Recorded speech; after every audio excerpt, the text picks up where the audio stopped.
Hi, my name is Sim, and this is the What Am I Doing speech for ISM. Introduction. My career field. The career field I selected is pilot, and I chose to become a pilot because it's always been one of my secret pleasures. I've always loved the ins and outs of jets, planes, and helicopters. They've always just extremely fascinated me, and stuff like aerospace engineering and just flying in general has always just caught my attention, and I just love the idea of it. Why am I passionate about becoming a pilot?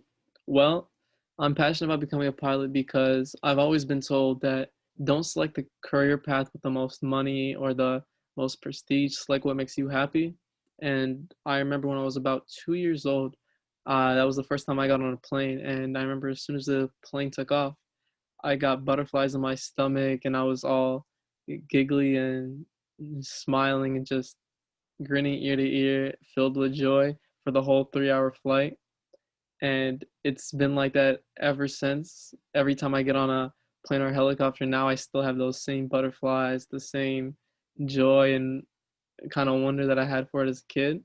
So I really hope to let other people experience that happiness as a pilot and see where it goes.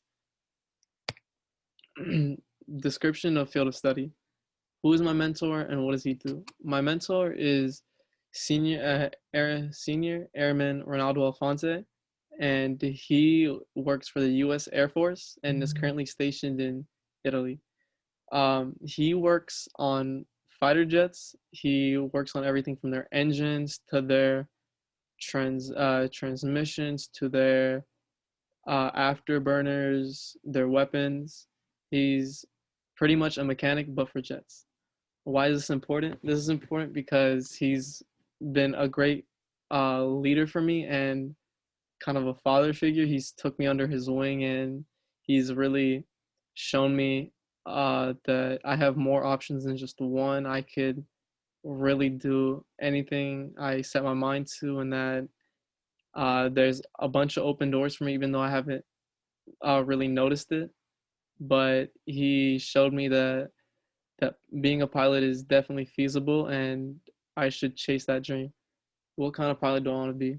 I want to become a fighter jet pilot because I want to give back to the nation that's given so much for me.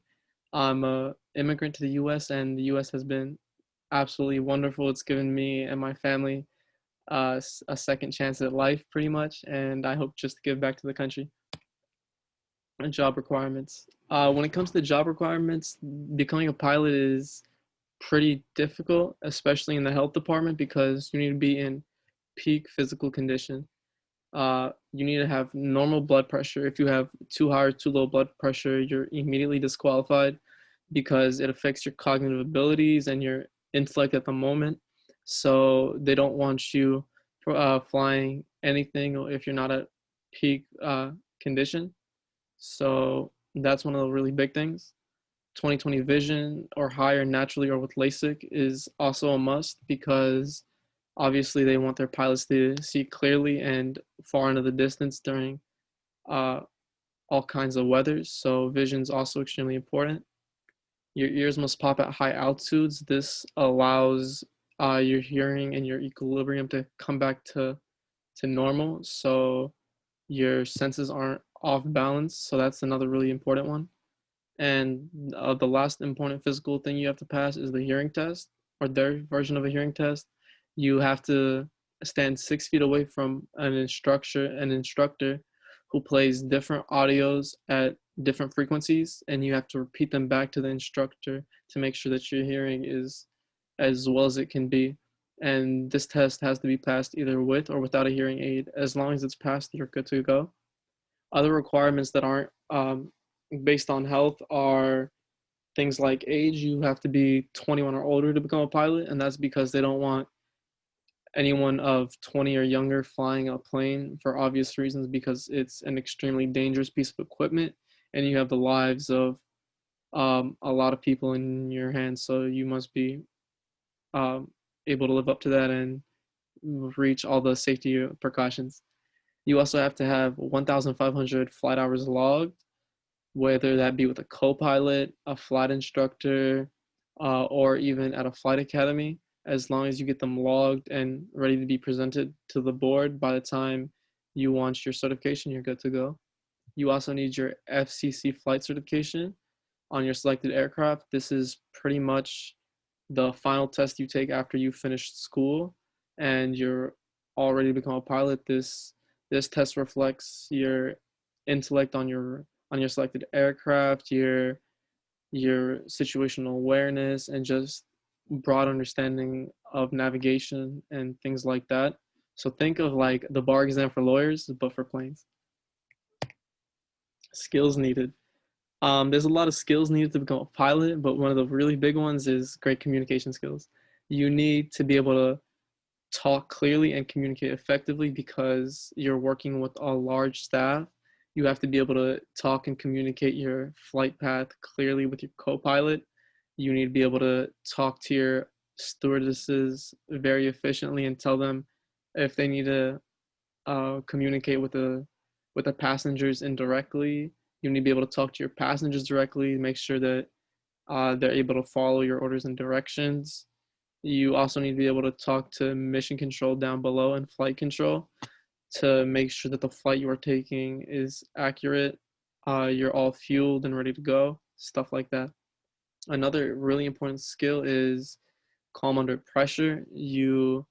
When you're in charge of many lives and such an expensive and dangerous piece of equipment, you need to be able to handle the pressure and the little bit of or the stress that comes with it, because it's extremely important to function at your best and not buckle when it comes to exterior pressures. For example, if God forbid there's a hijacking, you need to know how to handle that situation calmly and collectively so that you can get everybody home safely and things like that.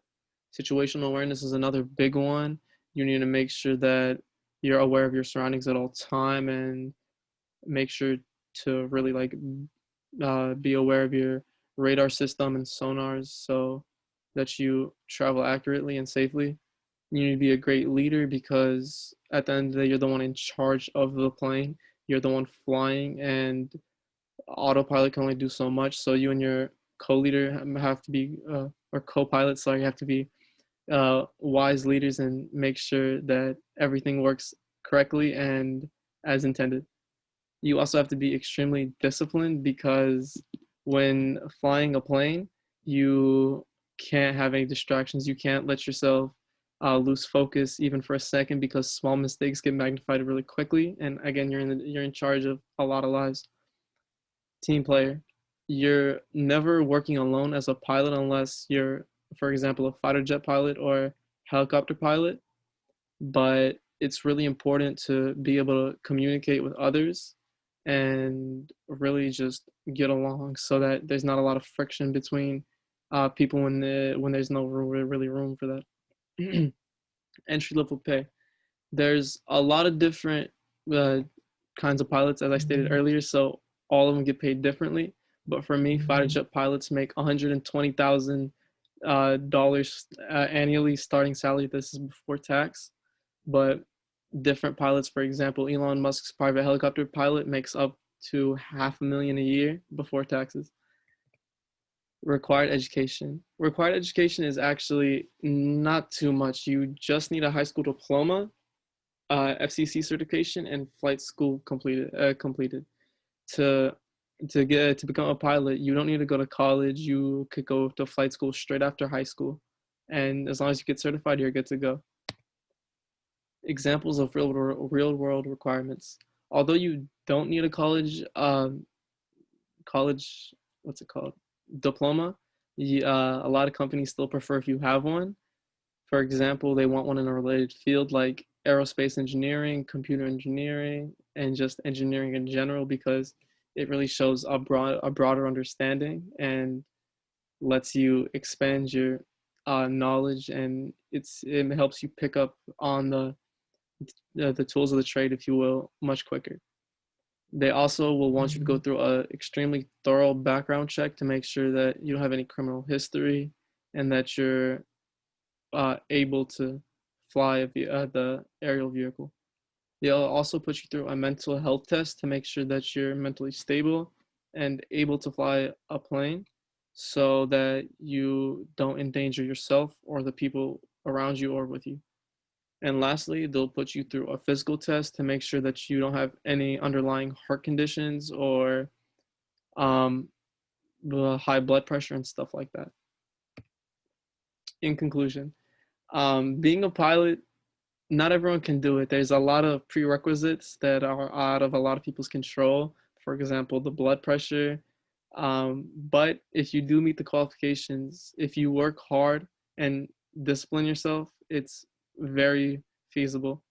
I also want to give extremely big thank you to my mentors, Airman Alfonso, and my ISM teacher, Mr. Pena, for making this possible and helping me rediscover my passion for uh, aero air vehicles and letting me know that I have more options in life. Thank you so much and have a good day.